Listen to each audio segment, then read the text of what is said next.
যাদের বাচ্চাদের খুব রাগ, কথা বললে কথা শুনতে চায় না, এই ধরনের বাচ্চাদেরকে শান্ত করতে চাইলে পিতামাতার এই সহজ দুটি আমল করতে হবে। এই রাগী বাচ্চাদেরকে যদি আপনি সহজে থামাইতে চান তাহলে অবশ্যই এই দুইটি আমল আপনার খুবই কাজে লাগবে। সেই দুইটা আমলের মধ্যে নাম্বার 1 যে আমলটা করতে হবে সেটা হচ্ছে, এই দোয়াটা আমরা সকলেই পারি, সেটা হচ্ছে আউযু বিল্লাহি মিনাশ শাইতানির রাজিম।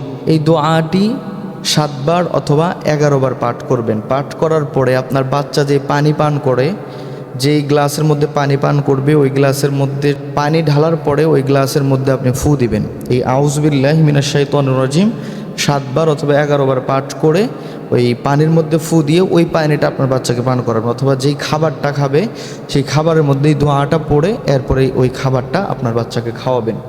দ্বিতীয় নম্বরে যে আমলটার কথা বলবো সেটা হচ্ছে বুখারী শরীফের হাদিস।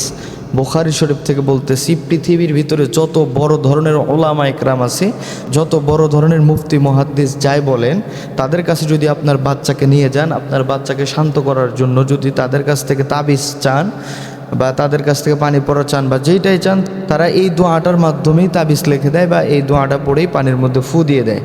এই দোয়াটা যদি আপনি নিজে শিখে নিতে পারেন তাহলে আর কোনো হুজুরের কাছে যাইতে হবে না, আপনি নিজেই এই আমলটা করে আপনার বাচ্চাকে শান্ত করতে পারবেন। দোয়াটা হচ্ছে আউযু বিকালিমাতিল্লাহিত তাম্মাহ মিন কুল্লি শাইতানিন ওয়া হাম্মাহ ওয়া মিন কুল্লি আইনিল লাম্মাহ। এই দোয়াটা পড়ে আপনি ওই যে আগের যে নিয়মটা বললাম, আপনার বাচ্চাকে যে খাবারটা খাওয়াবেন সেই খাবারের মধ্যে এই দোয়াটা 7 বার অথবা 11 বার পাঠ করে ওই খাবারের মধ্যে ফু দিয়ে এরপর ওই খাবারটা খাওয়াবেন।